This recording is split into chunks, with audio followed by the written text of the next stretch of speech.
So we're back with our presentation covering Chapter 11. We're talking about the rights of stockholders.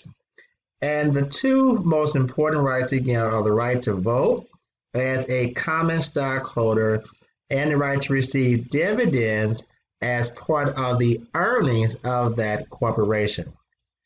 Another right that you have as a stockholder is to maintain your ownership percentage in that corporation. That's known as your preemptive right. What does that mean?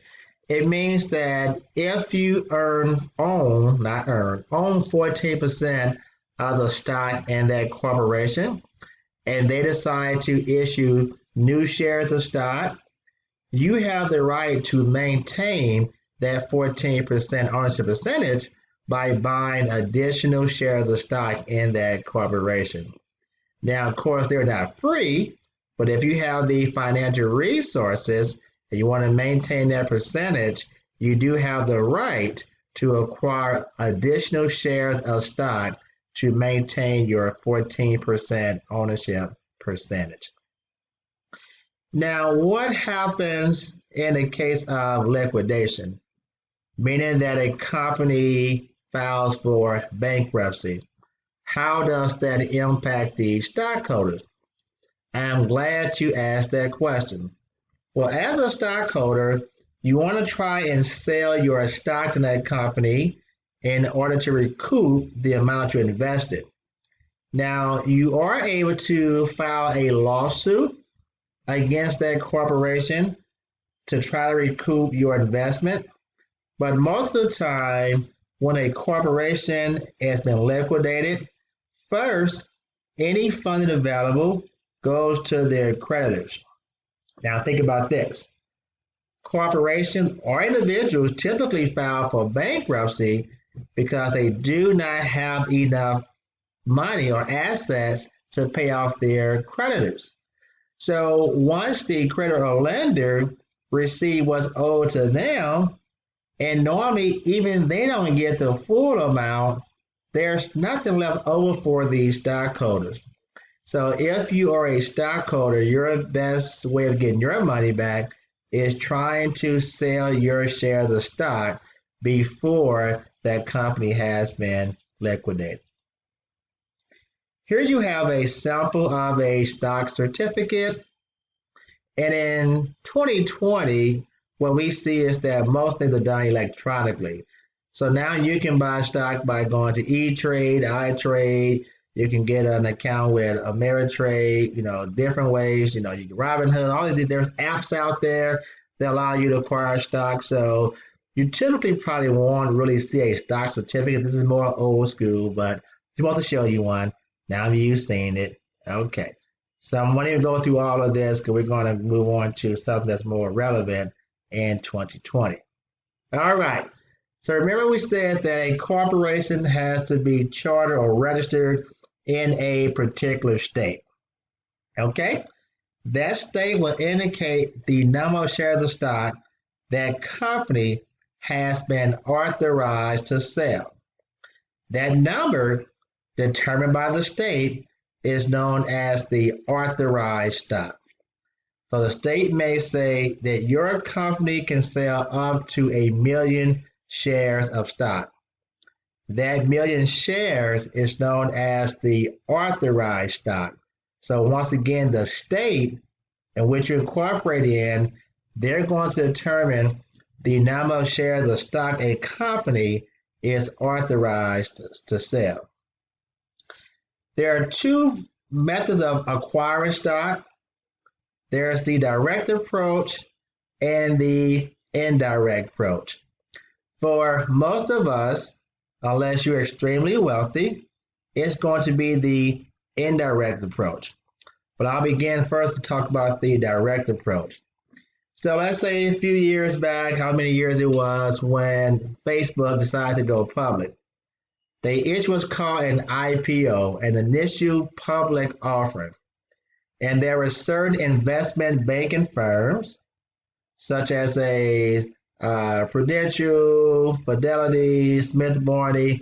There are certain investment banking firms that were given the opportunity to buy stock directly from Facebook once they decide to go public. You also have some investors, such as a Warren Buffett, billionaire actually, who are invited as well to acquire stock from these companies. So that's what they call an IPO, initial public offering. You have to receive an invitation for that. That's normally reserved for pretty wealthy investment banking firms or wealthy investors. So most of the time, you're not buying stock from a company directly. You're going to buy stock indirectly. So when those investment banking firms acquire the stock, they're going to put those stocks on a stock exchange market. Okay? And so when you use Ameritrade, E-Trade, iTrade, Robinhood, any of those Acorn, any of those apps that you buy in stock, you're buying stock on one of these typically stock exchange markets. You are not buying stock directly from the company who issued the stock. So you're buying what we call in the secondary market when we acquire stock as investors. Now, when stock is issued, and this is strictly for accounting purposes, so I'll try to make it as simple as possible. Stock can have what we call a par value or a no par value. This is determined by the state in which the company is going to incorporate in. So if stock has a par value, that is an amount assigned to each share of stock that has to be set aside as what we call legal capital. Again, if the stock has been assigned a par value, that's going to be a value for each share of stock that has to be set aside as what we call legal capital. What does that mean? Let's say that a company has a $1 par value per share of stock, and that company issued 10,000 shares of stock. Now, of course, stock will sell for a price above its par value, but if the par value is $1 and there's 10,000 shares of stock, then $10,000 must be set aside by the company in what's called legal capital. Those funds are going to be kept aside to protect the corporate creditors, the liability section. So what we're saying is that these funds have to be used to pay off the creditors of that business. They can't be used for investments. They can't be used for operational purposes. Those funds have to be used to pay off the creditors of that business organization. Now, many states do not require a par value, so that's called no par value stock, which is fairly common. So what that means again that if there's not a par value, that company is not required to set funds aside for legal capital purposes. It used to be more common to issue a par value by the state, but in 2020 things have changed. So you'll see that most stocks are issued with a no par value, which simply means that company is not required to set aside funds as legal capital to protect the corporate creditors. Now, if a stock is not assigned a par value, the company board of directors may decide to assign what's called a stated value, which has the same meaning as a par value. So if the board of directors say we want to have a stated value, it'd be per share of stock, then that amount of fund is set aside as legal capital to protect the creditors of that business. So to make things clearer, the state may say, well, in order to incorporate in our state, when you issue shares of stock, you must have a par value. Or the state could say, no par value is required to issue stock in our state. If that's the case, no par value, then the company board could say, well, we know there's no par value, but we like the idea of having funds set aside to protect our creditors. So they may issue what's called a stated value. Perhaps you're saying, why would they do something like that? Well, they do that because when that company needs to acquire funds from a lending source such as a bank, it looks better if that bank knows that there's funds set aside to protect them just in case that company was to default on the actual loan.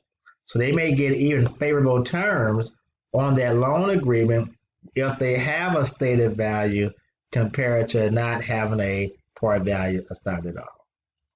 Okay? So which of these statements is false? I give you time to read it and then tell me whether it's going to be A, B, C, or D. Okay, which one is false?